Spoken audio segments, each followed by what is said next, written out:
Lorsque Dieu donna à l'humanité son Fils et son Esprit, il donna ce qui lui était nécessaire pour vivre sur le plan le plus élevé, car il lui avait donné tout ce qu'il possédait. Dieu a pourvu à tout, mais c'est à vous de savoir si vous voulez être rempli de l'Esprit ou non. La volonté de l'homme est une ligne frontière que Dieu s'est réservé de ne pas franchir. Dieu a préparé un festin pour vous, mais il ne vous oblige pas à le manger. Il a ouvert la porte qui vous conduit à une vie plus abondante, mais il ne vous oblige pas à la franchir. Il a déposé à sa banque une fortune qui vous rend millionnaire. Il ne peut pas tirer de chèque à votre place. Dieu a fait sa part. Vous devez faire la vôtre désormais. Il dépend uniquement de vous de posséder ou non la puissance de l'esprit. Dieu n'est entravé que par le peu de place que vous lui accordez. Nous considérerons un instant la part que vous avez à remplir pour devenir spirituel. La vie spirituelle dépend du principe qui la contrôle. Le Saint-Esprit conduit le chrétien à se libérer de la suprématie du moi et à accepter la souveraineté de Christ. Ne savez-vous pas qu'en vous livrant à quelqu'un comme esclave pour lui obéir, vous êtes esclave de celui à qui vous obéissez, soit du péché qui conduit à la mort, soit de l'obéissance qui conduit à la justice. Romains 6,16. Livrer sa vie sans condition à Christ est le premier pas dans la marche selon l'Esprit. Il y a une raison fondamentale à la vie livrée. Lorsqu'on l'a découverte, elle nous apparaît comme convaincante et impérieuse. Espérons que cela pourra être utile à quelqu'un de vous. Permettez-moi de vous dire comment je l'ai découverte moi-même. J'étais très jeune lorsque j'ai pris Christ comme mon sauveur. Je ressentis une joie profonde, réelle, parce que mes péchés étaient pardonnés. Dès lors, je souhaitais que les membres de ma famille se convertissent. Aussi, je priais beaucoup, mais sans résultat. J'en fus très troublé. Quoique je fusse né de nouveau, je commettais les mêmes péchés qu'autrefois. Ce qui m'attristait le plus, c'était mon caractère violent. Je n'oserais pas dire ce que je faisais ou disais lorsque j'étais en colère. Ces accès de violence étaient suivis souvent d'une crise, de larmes et presque de désespoir. Car comme la plupart des gens violents, j'avais un cœur sensible. Je prenais la résolution de me conquérir, mais en vain. S'il y avait une chose que je haïssais, c'était l'hypocrisie. Je la découvrais très facilement dans la vie des chrétiens, et je les critiquais ouvertement. Mais un jour, la lumière de Dieu inonda mon âme, et me dévoila mon hypocrisie à moi. Je me méprisais moi-même en constatant de quelle façon misérable je représentais Christ autour de moi, car mon amour pour lui était sincère.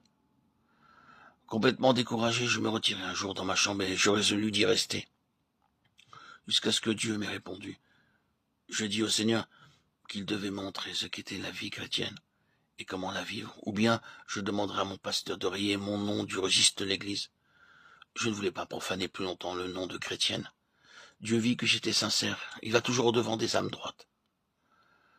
Par le moyen de 2 versets de sa parole, il répondit à mes questions et libéra mon âme. Puis ces 2 versets apportaient à une âme ce qu'ils m'apportèrent ce jour-là. Ne savez-vous pas que votre corps est le temple du Saint-Esprit qui est en vous, que vous avez reçu de Dieu et que vous ne vous appartenez point à vous-même, car vous avez été racheté à grand prix. Glorifiez donc Dieu dans votre corps et dans votre esprit, qui appartiennent à Dieu. 1 Corinthiens 6, 20. Par 3 affirmations contenues dans ces versets, Dieu me révéla la raison d'une vie livrée. Premièrement, ne savez-vous pas que votre corps est le temple du Saint-Esprit qui habite en vous? Non, je ne savais pas qu'il y eût encore aucun rapport entre mon être physique et mon être spirituel. Mais je ne savais pas que le Saint-Esprit habita dans mon corps. Dieu réclamait ce qui lui appartenait. Ce fut pour moi une révélation saisissante d'apprendre que le Saint-Esprit avait déjà fait sa demeure dans mon corps. Quelle triste demeure je lui avais offert. Supposez qu'aujourd'hui vous appreniez qu'un des plus grands seigneurs de la terre doit venir dans votre ville et loger chez vous. Quel nettoyage, quel préparatif serait fait pour que tout soit digne d'un tel hôte.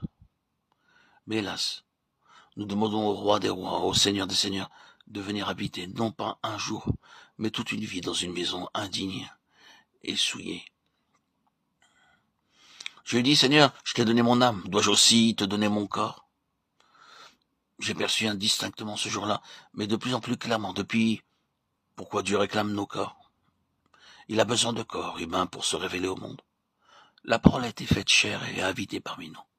Les hommes ont vu le Père dans le Fils. Christ est maintenant au ciel, mais combien sa présence est nécessaire sur la terre? Ceux qui habitent votre ville, votre maison, qui vont à l'école ou au bureau avec vous, n'ont-ils pas besoin de le voir? Par quel moyen se révélera-t-il aux hommes d'aujourd'hui?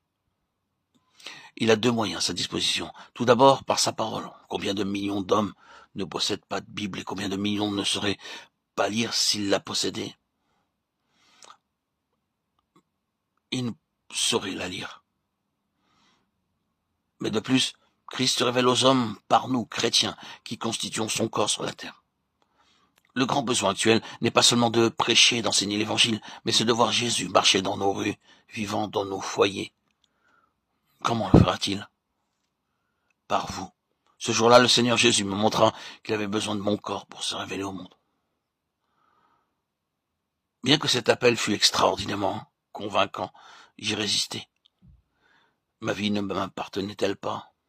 N'était-ce pas me demander trop que de m'obliger à en confier la direction à quelqu'un d'autre? Était-ce sage? Était-ce raisonnable? Était-ce nécessaire? Mon moi me présentait une foule d'arguments plausibles pour ne pas être dépossédé. Mon Sauveur avait prévu cela et réfuta ces arguments par cette deuxième affirmation. Quoi? Ne savez-vous pas que vous ne vous appartenez point à vous-même? Ce fut comme une épée à deux tranchants qui me transperça. Ces paroles me révélèrent mon hypocrisie, car tandis que je prétendais appartenir à Christ, mon moi avait encore en main les rênes de ma vie. Mais si je cédais, qu'allait me demander Christ? Qu'allait-il m'enlever? J'aurais été assez contente de lui confier tout ce que je ne pouvais ni transformer ni gouverner, et je regardais le reste pour moi, pour conquérir ma volonté. Il dut briser mon cœur, et cette troisième affirmation m'atteignit. Quoi? Ne savez-vous pas que vous avez été acheté à grand prix? Acheté? Comment? Je ne m'appartiens pas parce que j'ai été acheté. J'avais pensé qu'en cédant, j'allais accorder à Dieu le privilège de diriger ma vie. Dieu me révéla ce jour-là que j'appartenais déjà à Christ, parce qu'il m'avait déjà acheté. Christ avait des droits légitimes sur ma vie qu'il pouvait diriger et contrôler à son gré. Je dus admettre ce droit, mais je ne voulais pas encore céder. De quelle patience il usa envers moi. Il ouvrit mes yeux et tendrement me fit voir Christ crucifié, racheté à grand prix. Et quel prix?